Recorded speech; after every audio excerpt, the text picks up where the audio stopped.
My name is Jonathan, and I am 54 years old. I am sitting in a lawyer's office right now, waiting for them to read my ex-wife's will. My son Marcus is sitting across from me, and he just looked me straight in the eye and said, "You will get nothing, old man." 32 years ago, I gave everything I had for this family. I worked double shifts. I sold my truck. I gave up my dreams so Eleanor could build hers. And now my own son is laughing at me. But what happened next in that lawyer's office changed everything I thought I knew about love betrayal and the woman I once called my wife. Before we begin, let me know in the comments where you are watching from today. If this story touches your heart, please hit that like button and subscribe to the channel. Now let me take you back to where it all started. I met Eleanor in the spring of 1990. I was 22 years old, working as an electrician for a small construction company in Columbus, Ohio. I did not have much back then. I lived in a tiny apartment with a mattress on the floor and a refrigerator that barely worked. But I was young and full of hope. I believed that if I worked hard enough, good things would come my way. One Saturday afternoon, I walked into a little coffee shop on High Street. I just wanted a cup of coffee and maybe a slice of pie. But when I walked through that door, I saw her sitting by the window. She had brown hair that caught the sunlight, and she was reading a book with such concentration that she did not even notice me staring. Her name was Eleanor, and she was a senior at Ohio State University studying business. I do not know where I found the courage, but I walked over and asked if I could sit with her. She looked up at me with these curious eyes and smiled. That smile changed my life forever. We talked for 3 hours that day. She told me about her dreams of starting her own company someday. I told her about my job, how I loved working with my hands, fixing things, making things work. She did not look down on me for being a tradesman. She said she admired people who could build things with their own 2 hands. We started dating after that. Our dates were simple because that is all I could afford. We would walk through Goodale Park and feed the ducks. We would share a pizza at this little place on Neal Avenue that had checkered tablecloths and candles in wine bottles. We would sit on a bench near the Olentangy River and watch the sun go down. Eleanor never complained. She never asked for expensive restaurants or fancy gifts. She said the best things in life were free, and I believed her. In 1992, I asked Eleanor to marry me. I did not have money for a diamond ring, so I bought a simple silver band from a pawn shop. I was so nervous when I got down on one knee in that same park where we had our first walk. But she said yes without hesitation. She said the ring was perfect because it came from my heart. Our wedding was small. We had it in her parents' backyard with maybe 30 people. Her mother made the cake. My father played guitar. We danced under string lights that I had hung myself the night before. It was not fancy, but it was ours. That night, holding Eleanor in my arms, I felt like the richest man in the world. We rented a small 2-bedroom apartment in a working-class neighborhood on the west side of Columbus. The carpet was old, the pipes made strange noises at night, and the heating system barely worked in winter. But we were happy. We would cook dinner together, watch old movies on our tiny television, and talk about our future until we fell asleep. Eleanor got a job at a small real estate company right after graduation. She started at the bottom, answering phones and filing paperwork. But I could see the fire in her eyes.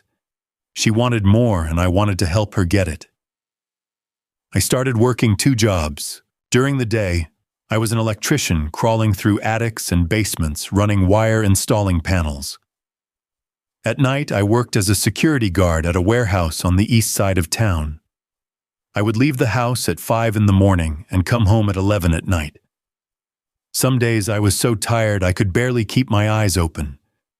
But every time I thought about quitting, I would picture Eleanor's smile, and I would keep going.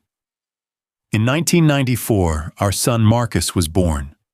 I will never forget the moment the nurse placed him in my arms. He was so small, so perfect. He had Eleanor's eyes and my chin. I looked down at that tiny face and made a promise. I promised him that I would give him a better life than I had. I would work hard, so he would never have to struggle the way I did. Eleanor took a few months off after Marcus was born, but soon she was back at work. Her company was growing and she was getting noticed. She had a talent for selling properties, for seeing potential where others saw nothing. Her boss started giving her bigger accounts, more responsibility. I took on even more work to support us. I would wake up before dawn to feed Marcus and change his diaper before heading to my first job. On my days off, I would take care of him so Eleanor could work late or attend networking events. I did not mind. I loved being a father. I loved watching Marcus take his first steps, hearing him say his first words. And I loved seeing Eleanor succeed. We were a team, and together we were building something beautiful.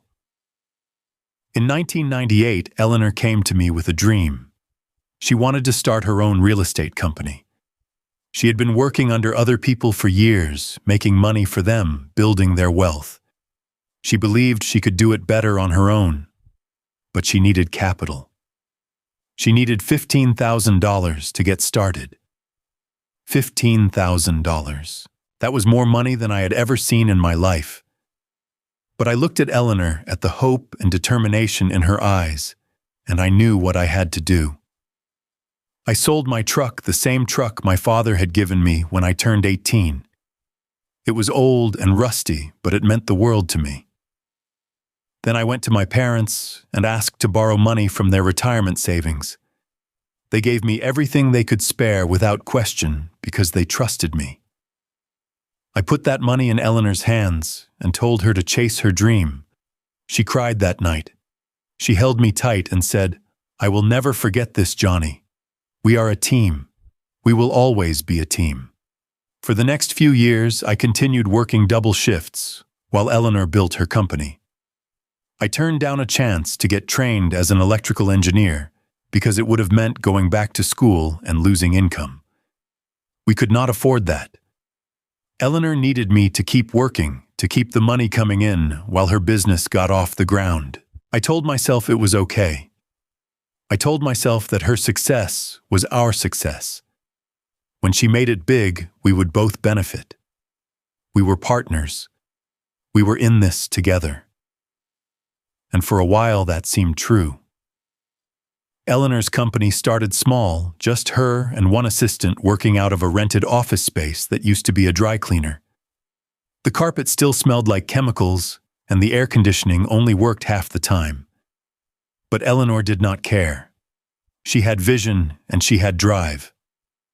By the year 2000, things started to change. Eleanor closed her first $1 million deal selling a commercial property to a developer from Chicago. Then came another deal and another. Her reputation grew. People started calling her the woman who could sell anything. Her company expanded from 1 office to 3, then 5. She hired more agents, more staff.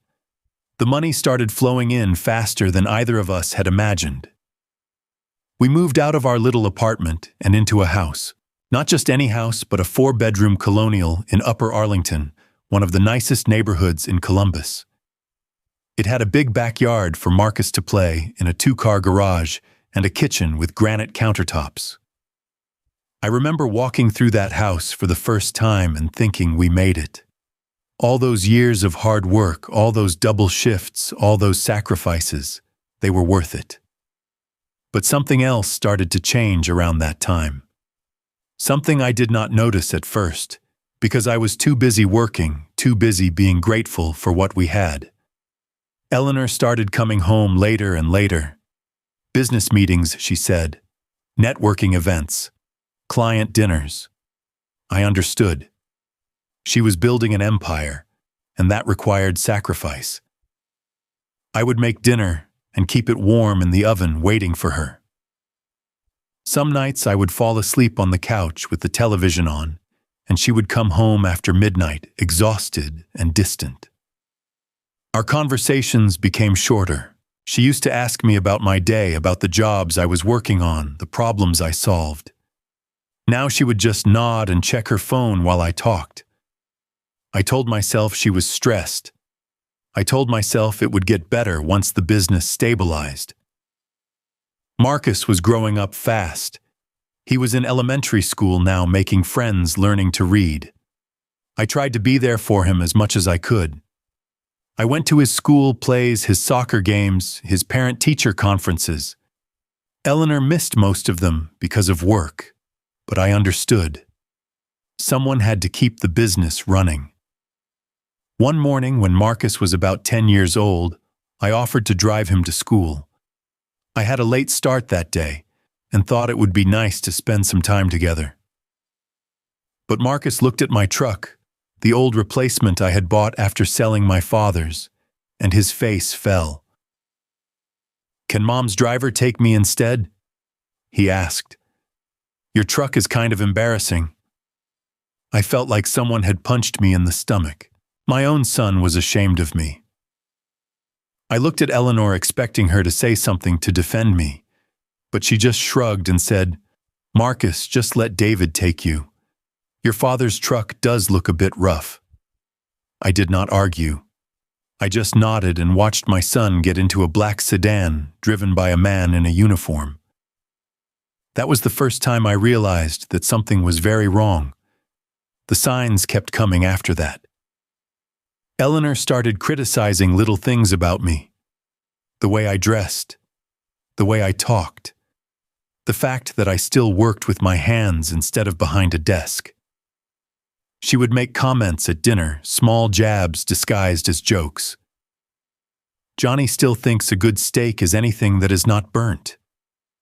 Johnny would not know a wine list from a grocery list. Her friends would laugh, and I would laugh too, pretending it did not hurt. In 2005, Marcus turned 11.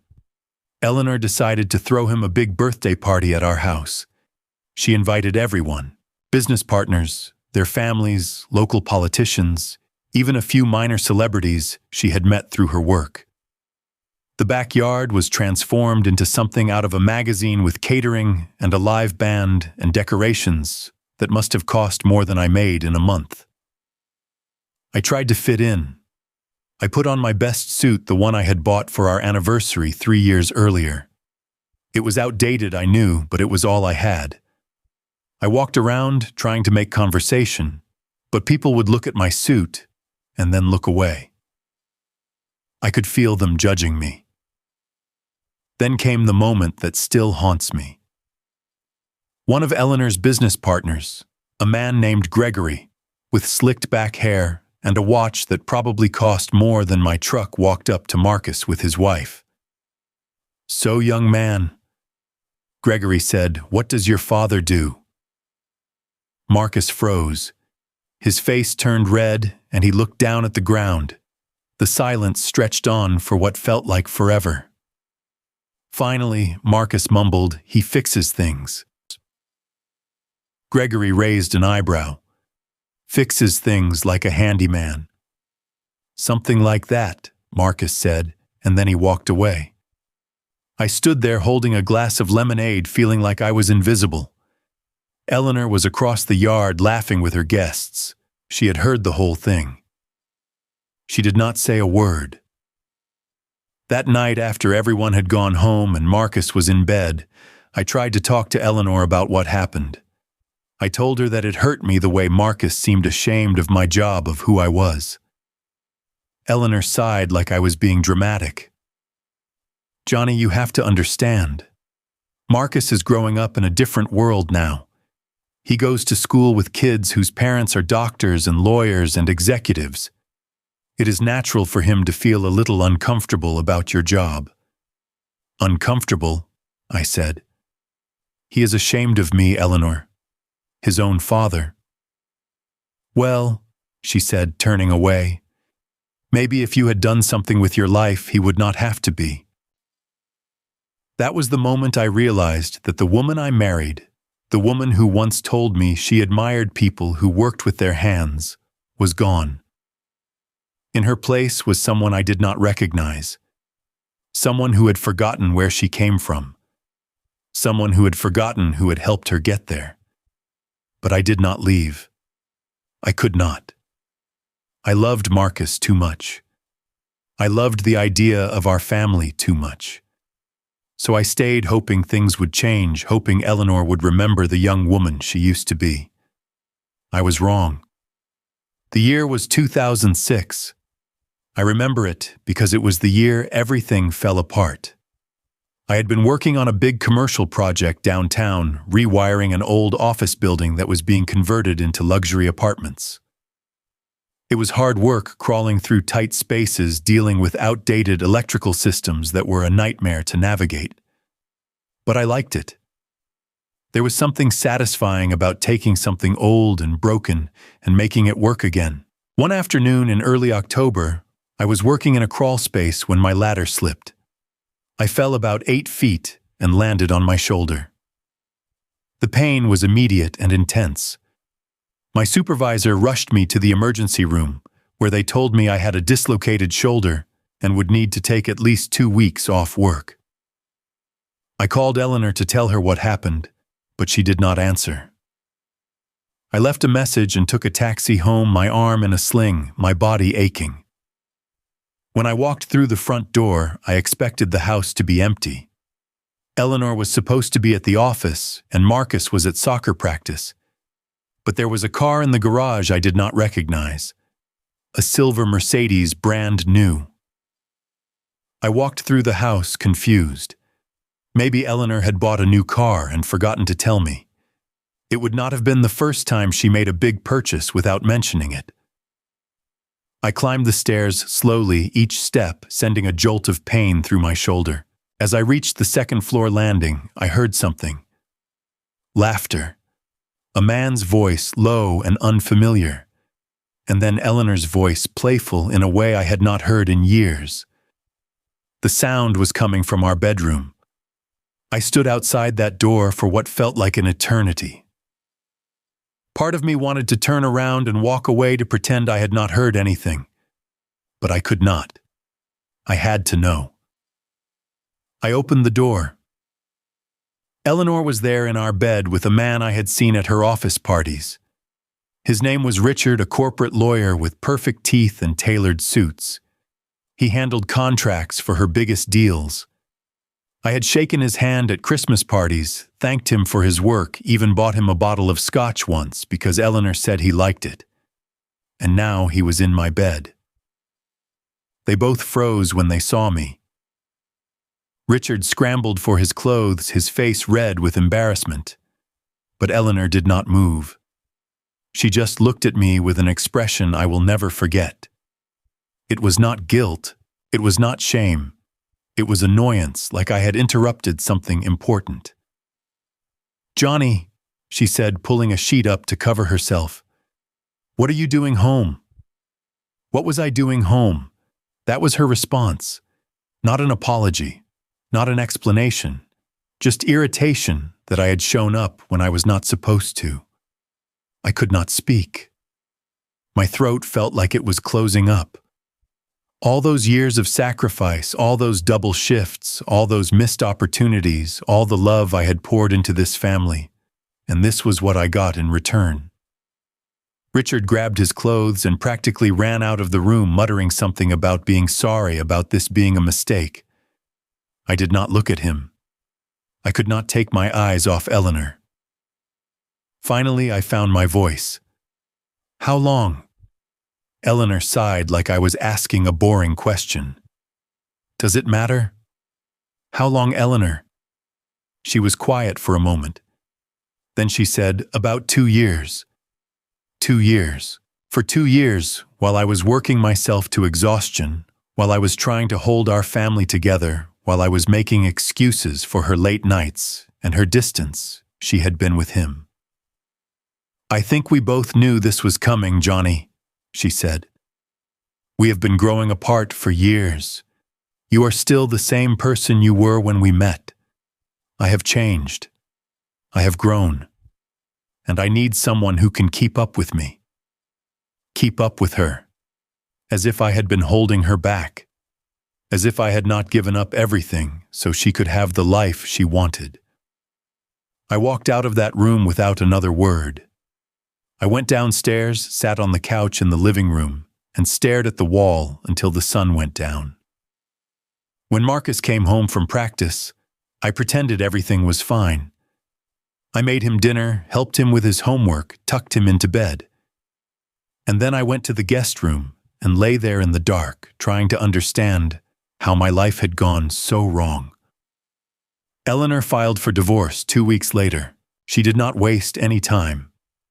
She hired the most expensive law firm in Ohio, a team of attorneys who specialized in protecting wealthy clients in divorces. I could not afford anything close to that. I found a public defender who had barely passed the bar exam and seemed more interested in his lunch than in my case. The divorce proceedings were brutal. Eleanor's lawyers argued that everything she had built was hers alone. Yes, I had provided some initial capital, but that was a gift, not an investment. Yes, I had worked to support the family while she built her business, but that was my choice. She did not owe me anything. I did not fight for money. I did not care about the houses or the cars or the bank accounts. All I wanted was my son. I asked for joint custody for the chance to be a real father to Marcus. Eleanor's lawyers destroyed that request. They painted me as an absentee father who worked too much, who could not provide the lifestyle Marcus was accustomed to, who would be a disruptive influence on his development. They had witnesses, people from Eleanor's circle, who testified that I was distant, uninvolved, out of touch. It was all lies. But the judge believed them. In the end, I was granted visitation rights twice a month. No custody. No say in how Marcus was raised. Just 2 days a month supervised like I was some kind of criminal. I left that courthouse with nothing. The truck they let me keep because it was not worth anything. A few boxes of clothes. Some old photographs that Eleanor did not want. And a broken heart that I did not know how to fix. After the divorce, I tried to maintain my relationship with Marcus. Every 2 weeks, I would show up at the house ready to spend time with my son. But Marcus did not want to see me. He would lock himself in his room, refuse to come down, make excuses about homework or plans with friends. Eleanor did nothing to help. If anything, she encouraged his distance. She would shrug and say, "He is a teenager, Johnny. He does not want to spend time with his parents. It is not personal." But it was personal. I could see it in Marcus's eyes on the rare occasions he did agree to see me. He looked at me like I was a stranger. Worse, like I was an embarrassment. One Saturday, I arrived for my scheduled visitation and heard Marcus on the phone in his room. I was not trying to eavesdrop, but his voice carried through the door. "No, I cannot hang out today. My biological father is here." He said the words, biological father, like they were something dirty. "Do not worry about it. Richard is my real dad now." Richard. The man who had been sleeping with my wife in my bed was now my son's real dad. I knocked on the door and told Marcus I was leaving. I said I would see him in 2 weeks. He did not even respond. I went home to my studio apartment and cried for the first time since the divorce. I cried for the family I had lost, for the son who hated me for the years I would never get back. And then I did something that probably seemed foolish. I sat down at my little kitchen table and wrote Marcus a letter. I told him how much I loved him. I told him about the day he was born, about the promise I made to give him a good life. I told him I was sorry I could not be there more, but that I would always be his father no matter what. I sent that letter, and I never got a response. But I kept writing. Every week for the next 20 years, I wrote Marcus a letter. I wrote about my life, about the jobs I was working on, about things that reminded me of him. I sent birthday cards and Christmas cards and letters for no reason at all. I never got a single reply. I also sent gifts, a baseball glove when he turned 13, a watch when he graduated high school, a leather briefcase when Eleanor told me he had finished law school. Every gift was returned unopened. Eleanor remarried Richard 2 years after our divorce. They had a big wedding, the kind I could never have given her. Marcus was the ring bearer. I was not invited. 15 years passed.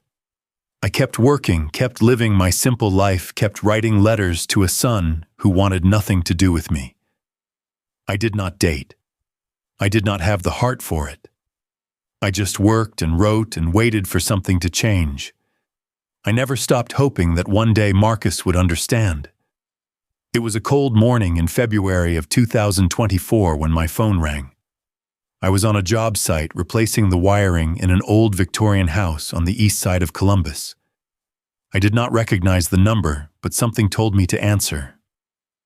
The voice on the other end belonged to a woman named Patricia. She said she was a nurse at the Cleveland Clinic. She said she was calling on behalf of Eleanor Hayes. My heart stopped when I heard that name. I had not spoken to Eleanor in almost 20 years. After the divorce, she had made it clear that any communication between us would go through lawyers.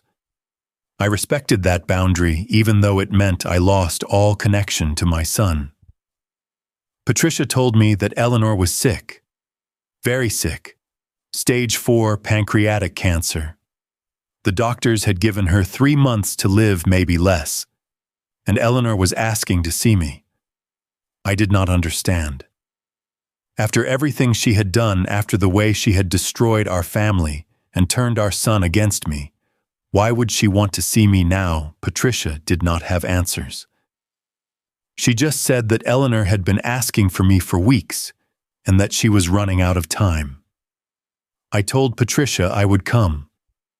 Then I hung up the phone and stood there in that old Victorian house trying to process what I had just heard. Eleanor was dying. The woman I had loved with all my heart, the woman who had broken me in ways I still did not fully understand, was dying. The drive from Columbus to Cleveland took about 4 hours. I left that afternoon, driving my old truck up Interstate 71 through flat Ohio farmland and gray winter skies. I did not know what I was going to say to Eleanor. I did not know if I even wanted to see her. But something pulled me forward, some combination of curiosity and closure, and maybe somewhere deep down the remnants of love that I had never quite managed to extinguish. The Cleveland Clinic was enormous, a sprawling complex of buildings that looked more like a city than a hospital. I found Eleanor's room on the 6th floor of one of the main towers. The hallway smelled like antiseptic and flowers, that strange mixture of life and death that hospitals always have. I paused outside her door, my hand on the handle. Part of me wanted to turn around and leave. I had built walls around my heart over the past 2 decades, walls that protected me from the pain of what I had lost. Walking through this door meant risking all of that. But I opened it anyway. Eleanor was lying in the hospital bed, propped up by pillows connected to tubes and monitors that beeped softly in the quiet room. She looked nothing like the woman I remembered. The Eleanor I knew was vibrant and beautiful, full of energy and ambition. The woman in front of me was thin and pale, her hair gray and wispy, her skin almost translucent. Cancer had taken everything from her except her eyes. Those were still the same, still sharp and intelligent, still carrying depths that I had never fully understood. She looked at me when I walked in, and for a moment neither of us spoke. Then her face crumpled, and tears began streaming down her cheeks. "Johnny," she whispered. "You came." I walked to her bedside and sat down in the chair next to it. I did not know what to say, so I just sat there and let her cry. When she finally composed herself, she began to talk. She told me about her life after the divorce, about the years of building her empire, about the wealth and the power and the success that had once seemed so important. She told me about Richard, about how he had left her 3 years ago when she first got sick. Apparently, Richard was the kind of man who was only interested in healthy, wealthy women. When Eleanor's health began to fail, he found someone new. He took half of everything, Eleanor said, her voice bitter. And then he left me alone, just like I left you. She told me about Marcus, about how their relationship had deteriorated over the years. Marcus had become a lawyer just like Richard and had joined a big firm in Chicago. He made good money, lived in a nice apartment, drove a fancy car. But he never visited his mother. He called once a month, maybe twice if she was lucky, and the conversations were always short and impersonal. He only showed real interest when he needed money, which happened more often than Eleanor wanted to admit. He sees me as an ATM, Eleanor said. Not a mother, just a source of funds for his lifestyle. I listened without judgment. I did not gloat or say I told you so. There was no satisfaction in seeing Eleanor like this, broken and alone despite all her success. There was only sadness, a deep and profound sadness for what our family had become. Then Eleanor told me something that made my heart stop. I know about the letters, Johnny. I looked at her confused. What letters? The letters you wrote to Marcus. All of them. I intercepted them. I hid them from him. I felt the floor shift beneath me. All those years, all those letters I had written, pouring my heart out to my son, and she had kept them from him. Why? I asked, my voice barely a whisper. Eleanor closed her eyes, tears streaming down her face. Because I was jealous. Because I knew that if Marcus read those letters, he would see the truth about who you were. He would see that you loved him more than I ever could. And I could not let that happen. I wanted him to love me. I wanted to be the center of his world. So I took you away from him. I sat there in stunned silence. All those years I had blamed myself for Marcus's rejection. I had thought that somehow I had failed as a father, that I had done something wrong to make my own son hate me. But it was not me. It was Eleanor. She had poisoned our relationship, stolen our connection, destroyed something precious out of jealousy and selfishness. I should have been angry. Part of me was angry. But mostly I just felt tired. Tired of the pain, tired of the loss, tired of carrying this weight for 20 years. Eleanor reached out and took my hand. Her grip was weak, her skin paper thin, but there was desperation in her touch. I am sorry, Johnny, she said. I am so sorry for everything. You were the only real thing in my life, and I threw it away. I chased money and status and power, and I lost everything that actually mattered. She paused, gathering her strength, and then she reached under her pillow and pulled out a thick manila envelope. She pressed it into my hands. I have made arrangements, she said. When I am gone, you will understand. Please, Johnny, trust me one last time. I looked at the envelope, feeling its weight. I did not know what was inside, and I did not ask. I just nodded and put it in my jacket pocket. We sat together for a long time after that. I held her hand and listened to her breathe. We did not talk about the past anymore. We just existed in that moment, two people who had loved each other once, who had hurt each other deeply, who were now facing the end of something that had started with so much hope. I visited Eleanor every day for the next 2 weeks. I drove up from Columbus each morning and stayed until visiting hours ended. We talked about the old days, about the coffee shop where we met, about the pizza place with the checkered tablecloths, about Marcus when he was a baby, and how he would laugh when I made funny faces at him. Eleanor died on a Tuesday afternoon in early March. I was holding her hand when she took her last breath. The monitors flatlined, the nurses rushed in, and just like that, she was gone. I sat there for a long time after they took her body away. I thought about the woman I had married, the woman she had become, and the woman she was at the end. Somewhere in there, buried under all the ambition and the mistakes, was the girl I had fallen in love with in that coffee shop. I hoped she had found peace. Eleanor's funeral was held at St. Joseph Cathedral in downtown Columbus. It was a grand affair befitting a woman of her status. Hundreds of people attended, filling the pews with expensive suits and designer dresses. Business partners, politicians, celebrities, people whose names I had seen in newspapers and magazines. They all came to pay their respects to Eleanor Hayes, the real estate mogul, the self-made millionaire, the woman who had built an empire from nothing. I sat in the back row, wearing the same suit I had worn to our anniversary dinner years ago. It was outdated and did not fit quite right anymore, but it was all I had. I did not try to mingle with the other mourners. I did not belong in their world, and I knew it. Marcus stood at the front of the church delivering the eulogy. He was 30 years old now, a man I barely recognized. He had Eleanor's sharp features and my build, but there was nothing of me in his eyes. They were cold, calculating, the eyes of someone who had learned to see people as opportunities rather than human beings. He spoke about Eleanor with practiced eloquence. He talked about her achievements, her legacy, her impact on the business community. He called her a visionary, a pioneer, a woman who had overcome obstacles to achieve greatness. He did not mention the husband she had betrayed, the father she had erased from her son's life, the person she had become in her pursuit of success. He did not mention me at all. After the service, people filed out of the church to a reception at a nearby hotel. I was planning to slip away quietly to go home and grieve in private.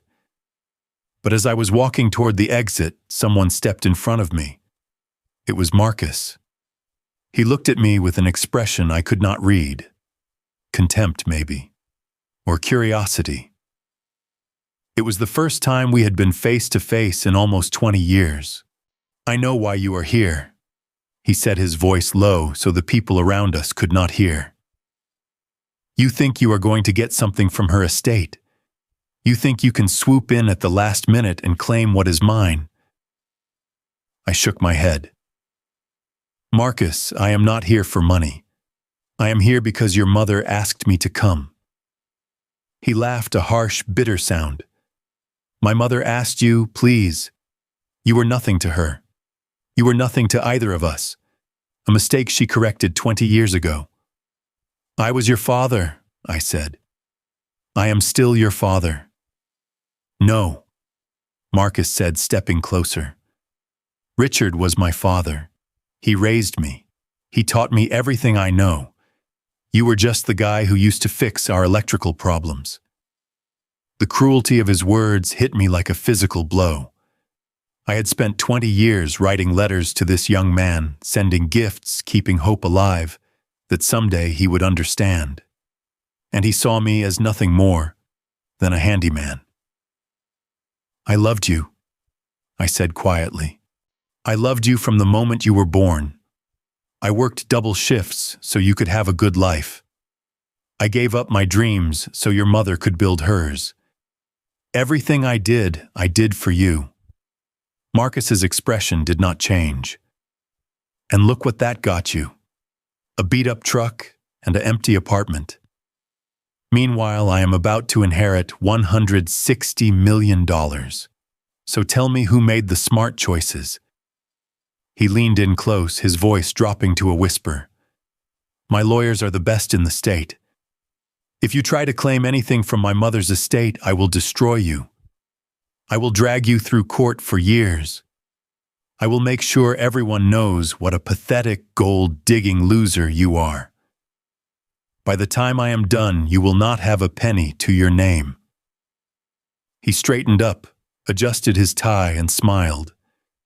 "It was nice seeing you again, old man. Enjoy the rest of your life. whatever is left of it.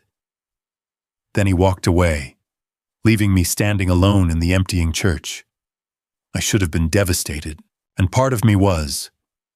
But another part, a part that had been buried for 20 years, felt something different.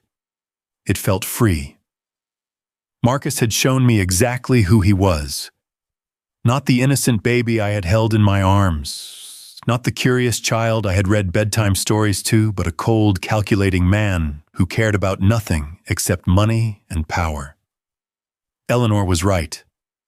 Marcus saw people as ATMs, sources of funds for his lifestyle, and I was just another obstacle standing between him and what he wanted. That night I went home and opened the envelope Eleanor had given me. Inside were documents, legal papers, financial statements. I did not understand most of it, but I saw numbers that made my head spin. $160 million. Properties across Ohio and beyond. Investment portfolios, business holdings, trust funds, and a letter handwritten addressed to me. I read that letter 3 times before the words sank in. Eleanor had rewritten her will 1 year before she died. She had left specific instructions, detailed explanations, and a message that brought tears to my eyes. I understood now why she had asked me to trust her. A week after the funeral, I received an official notification from the law firm of Morrison & Associates. The reading of Eleanor's will was scheduled for the following Monday at 10 in the morning. My attendance was requested. The night before, I sat in my apartment and looked at the photographs I had kept all these years. Pictures of Marcus as a baby, as a toddler, as a little boy, before everything went wrong. I thought about what I might face the next day, about the confrontation that was surely coming. I did not know what to expect. But for the first time in 20 years, I was not afraid. The law office of Morrison & Associates occupied the top floor of a building in downtown Columbus. The reception area was all dark wood and leather furniture, the kind of place designed to impress and intimidate. I had never been anywhere like it in my life. I arrived 10 minutes early wearing my old suit and carrying a cup of coffee from the gas station down the street. The receptionist looked at me like I had wandered in by accident, but she checked my name on the list and directed me to the conference room. The conference room was massive, dominated by a long table made of polished oak that could seat at least 20 people. Floor-to-ceiling windows offered a view of the Columbus skyline, gray and cold under winter clouds. Marcus was already there. He sat at the head of the table like he owned the place, which in his mind he probably thought he did. 3 lawyers flanked him, all in expensive suits, all with briefcases open and documents spread out in front of them. They were ready for battle. Marcus looked up when I walked in, and a smirk crossed his face. "Well, well," the handyman showed up. "I thought for sure you would come to your senses and stay home." I did not respond. I just walked to the other end of the table and sat down. Alone. No lawyers. No backup. Just me and my coffee. Marcus laughed. "No legal representation, that is adorable. This is going to be even easier than I thought." His lawyers exchanged glances, their expressions a mixture of amusement and pity. I ignored them all. At exactly 10 o'clock, the door opened and an elderly man walked in. He was tall and thin with silver hair and sharp eyes behind wire-rimmed glasses. His name was Harold Morrison, and he had been Eleanor's personal attorney for over 30 years. He carried a thick folder under his arm and moved with the deliberate pace of someone who had done this thousands of times before. "Good morning," he said, his voice calm and measured. "Thank you all for being here. As you know, we are gathered for the reading of the last will and testament of Eleanor Marie Hayes." Harold sat down at the center of the table and opened his folder. He spent a few moments arranging papers, and then he looked up at the room. "Before we begin, I want to make something clear. The will I am about to read was prepared by Mrs. Hayes personally, with my assistance over a period of several months. It was witnessed, notarized, and executed in full accordance with the laws of the state of Ohio. There can be no question of its validity or Mrs. Hayes's mental competence at the time of signing. He glanced at Marcus's lawyers, who shifted uncomfortably in their seats. Clearly, they had been planning to challenge the will on exactly those grounds. Harold continued. Mrs. Hayes was very specific in her instructions. She asked me to read the will in its entirety without interruption. I expect everyone in this room to respect that request. He cleared his throat and began to read. The first sections were standard. Small bequests to longtime employees, donations to charities, gifts to distant relatives. Marcus drummed his fingers on the table, clearly impatient. This was just the preamble, the stuff that did not matter. The real prize was coming. Then Harold reached the section titled Distribution of Primary Assets. To my son Marcus David Hayes. Harold read, I leave the sum of $15. The room went silent. Marcus's face went pale, then red. His lawyers leaned in, whispering urgently. But Harold held up his hand for silence and continued reading. This amount represents the exact sum Marcus spent on my 60th birthday. He purchased a gas station gift card on his way to the hospital, still in its plastic wrapper, and handed it to me without a word. It was the only birthday gift he gave me in the last 10 years of my life. Marcus stood up so fast his chair fell backward. This is insane. This has to be a mistake. Sit down, Mr. Hayes. Harold said, his voice cold. I am not finished. Marcus's lawyers pulled him back into his seat, their faces grim. They knew what was coming. Harold continued to read. Eleanor's will laid out in devastating detail the history of her relationship with Marcus. The phone calls that only came when he needed money. The visits that never happened. The birthdays and holidays spent alone.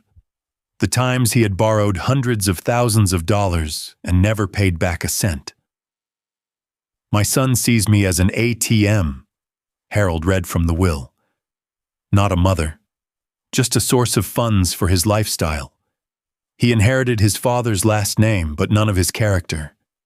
He inherited my ambition, but none of my love. He is a stranger to me, and I am leaving him exactly what a stranger deserves. Marcus was shaking now, his face a mask of rage. His lawyers were scribbling notes furiously, already preparing their appeals. But Harold was not done. To Jonathan Michael Reed. Harold read, my first husband, and the only man who ever loved me truly, I leave my entire estate. I felt the blood drain from my face. I had suspected something like this might be coming, but hearing it spoken aloud was different. $160 million. Properties, investments, everything Eleanor had built over 30 years. All of it. Mine. Harold looked at me over his glasses. Mr. Reed, Mrs. Hayes has provided an explanation for this bequest. Shall I continue? I nodded, unable to speak. Jonathan gave me everything when he had nothing, Harold read. He sold his truck, the only thing of value he owned, so I could start my company. He worked double shifts for years, so I could pursue my dreams. He sacrificed his own ambitions, his own future, so that I could have mine. And when I repaid his love with betrayal, he did not seek revenge. He did not demand what was rightfully his. He simply walked away and spent the next 20 years loving our son from a distance, writing letters that I was too ashamed to deliver. Harold paused, and I could see that even he was moved by what he was reading. I kept those letters. Harold continued. Every single one. I read them at night when I was alone, when the weight of what I had done was too much to bear. In those letters, I saw the man I had married, the man I had thrown away. I saw a father who never stopped loving his son, even when that love was not returned. I saw goodness and patience and grace that I did not deserve. Marcus was on his feet again. This is fraud. This is elder abuse. She was manipulated. She was not in her right mind. Harold fixed him with a steely gaze. I have documentation of every interaction I had with your mother during the preparation of this will. I have video recordings of our meetings. I have medical evaluations confirming her mental competence. And I have something else. He reached into his folder and pulled out a box, a simple cardboard box worn at the edges. Mrs. Hayes asked me to give this to Mr. Reed after the reading of the will. It contains all of the letters he wrote to Marcus over the past 20 years. She saved every single one. Harold pushed the box across the table toward me.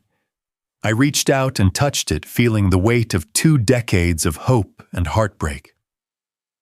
Mr. Hayes, Harold said, turning to Marcus, you may of course contest this will in court. That is your right. But I should warn you that your mother anticipated this possibility and has made provisions accordingly. Any legal challenge to this will trigger an automatic release of documentation to the media. Financial records communications evidence of fraud and embezzlement that your mother chose not to report during her lifetime. She wanted to protect you even at the end, but she was not willing to let you destroy the one good thing she was trying to do. Marcus's lawyers went pale. Whatever was in those documents, it was bad enough to make them reconsider their strategy. The choice is yours, Harold said. Accept your inheritance with grace or fight and lose everything. Marcus stood there trembling with rage. For a moment I thought he might explode, might start screaming or throwing things. But then something changed in his eyes. The anger was still there, but it was joined by something else. Calculation. He was already figuring out his next move, his next angle. This is not over, he said, his voice low and dangerous.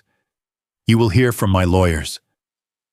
Then he stormed out of the room, his legal team scrambling to follow. The door slammed shut, and suddenly it was just me and Harold in that enormous conference room. Harold looked at me with what might have been sympathy. Mr. Reed, I know this is a lot to process. Take all the time you need. But I want you to know something. Your ex-wife spent the last year of her life trying to make things right. She could not undo what she had done, but she wanted you to know that she never forgot. And she never stopped being sorry. I nodded, unable to find words. I picked up the box of letters and held it against my chest. Thank you, I said finally, for everything. Harold stood and shook my hand. She was right about you, Mr. Reed. You are a good man. I hope this gives you the peace you deserve. I did not celebrate after the reading of the will. I did not go out and buy a fancy car or book a trip to some exotic destination. I just went home to my little apartment and sat on the edge of my bed holding that box of letters. I opened it slowly, carefully, like it contained something fragile.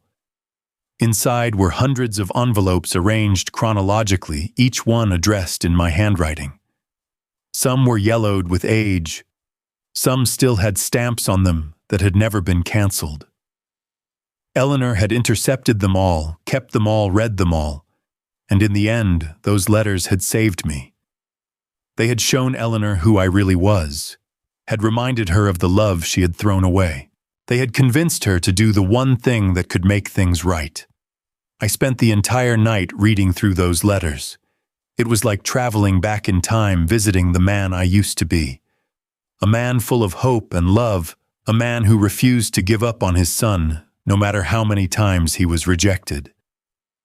I had forgotten how much I had poured into those pages, how much of myself I had given to a relationship that seemed one-sided. But it was not one-sided. Eleanor had been reading them all along. She had been carrying my words with her, even as she pushed me away. That knowledge did not erase the pain of the past 20 years, but it softened it somehow. It made me feel like my efforts had not been entirely in vain. The money was real. I met with financial advisors, lawyers, accountants. $160 million is not something you can just deposit in a checking account. It required planning management decisions about investments and taxes and charitable giving, but I did not change my life in the ways you might expect. I did not buy a mansion or a sports car or a yacht. I moved out of my studio apartment and into a modest house by the shore of Lake Erie, a place where I could hear the waves at night and watch the sun rise over the water in the morning. It was simple and quiet, exactly what I needed. I donated a large portion of the estate to charities that helped children, especially those from broken homes. I set up scholarships for kids who wanted to go to trade schools, who wanted to work with their hands the way I had. I established a fund for single fathers fighting for custody of their children. I wanted to use this money to help people like me, people who had been overlooked and underestimated. I kept working for a while, taking on small electrical jobs in the area. People thought I was crazy, a millionaire still getting his hands dirty. But I needed the work. It kept me grounded, reminded me of who I was before all this happened. Eventually, my body told me it was time to slow down, and I retired. But I still tinker in my garage, fixing things for neighbors, teaching young people the basics of electrical work. 6 months after the reading of the will, my phone rang. I looked at the screen and saw Marcus's name. It was the first time he had called me directly since before the divorce. I answered. "Dad." His voice sounded different, softer, more uncertain. I was hoping we could talk. I waited. "I've been thinking a lot about what happened," he continued. "About the things I said, about the way I treated you, and I just wanted to say that I am sorry." I let his words hang in the air. I had waited 20 years to hear them. But now that they were here, they felt hollow. "Marcus," I said carefully, "what exactly are you sorry for?" There was a long pause. "I'm sorry for the way things turned out. I'm sorry you got caught in the middle of everything between me and Mom. I think we should try to rebuild our relationship. Maybe start over. Get to know each other again." I closed my eyes. Even now, after everything, he could not bring himself to take real responsibility. He was sorry for the way things turned out, not for the things he had done. He was sorry I got caught in the middle, as if I were a bystander in my own story. "Marcus," I said, "I love you.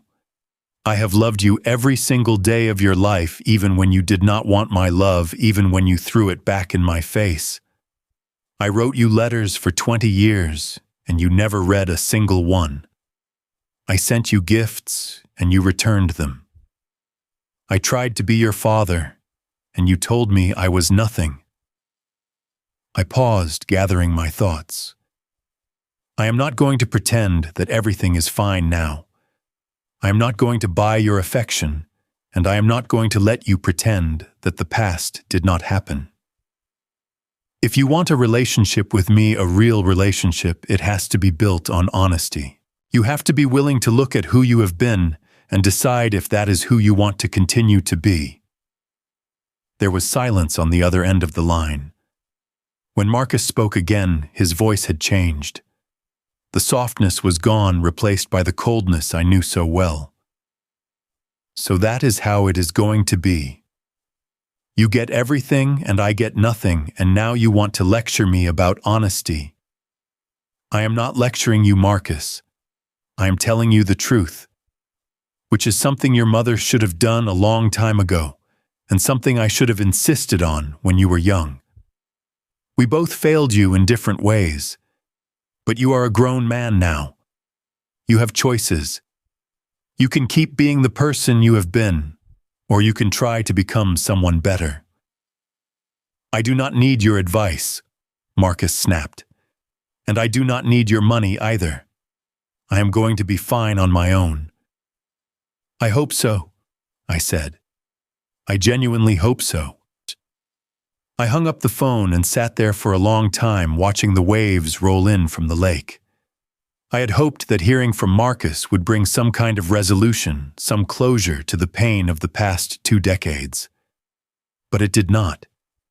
He was still the same person he had always been, still looking for shortcuts, still unable to take responsibility for his own choices. But here is the thing I have learned. You cannot force someone to change.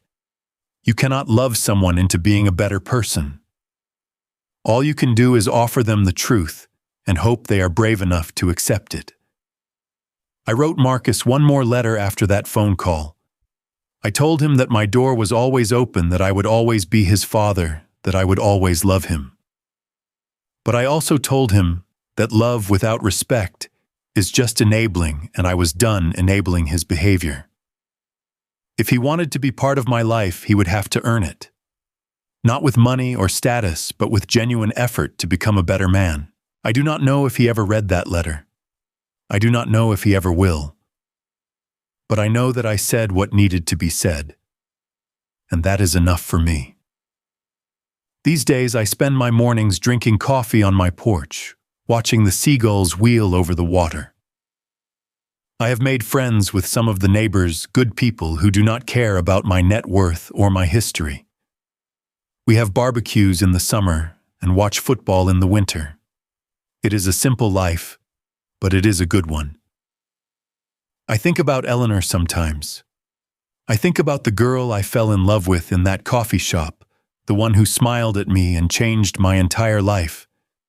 I think about the woman she became, the choices she made, the regrets she carried. I do not hate her anymore. I am not sure I ever really did. Mostly, I just feel sad for all the years we wasted for the family we could have been if things had gone differently. But I also feel grateful. Grateful for the good years we had before everything fell apart. Grateful for the son she gave me, even if he turned out differently than I hoped. Grateful for the chance to find peace at the end, even if it came in a way I never expected. People ask me sometimes if I would do it all again, if I would sacrifice my dreams to help Eleanor build hers, even knowing how it would end. And the answer is yes. Because the choice to love someone, to sacrifice for someone, is not about what you get in return. It is about who you choose to be. I chose to be a loving husband and a devoted father. That the people I loved did not always deserve, that love does not change the value of giving it. So here is the lesson I have learned, the wisdom I can offer after 54 years of living. Your worth is not measured by how others treat you. It is not measured by your bank account or your job title or the size of your house. Your worth is measured by the love you carry in your heart, even when no one else can see it. It is measured by the kindness you show to others, even when that kindness is not returned. It is measured by the courage to keep loving, keep hoping, keep believing, even when the world gives you every reason to stop. I do not know what the future holds. I do not know if Marcus will ever change, ever understand what he lost, ever become the man I know he could be. But I know that I have done everything I can. I have loved, fully forgiven freely, and found peace on the other side of pain. And in the end, that is all any of us can do. If you are watching this and you have ever felt forgotten, overlooked, or taken for granted, I want you to know something. You matter. Your love matters. Your sacrifices matter, even when no one acknowledges them.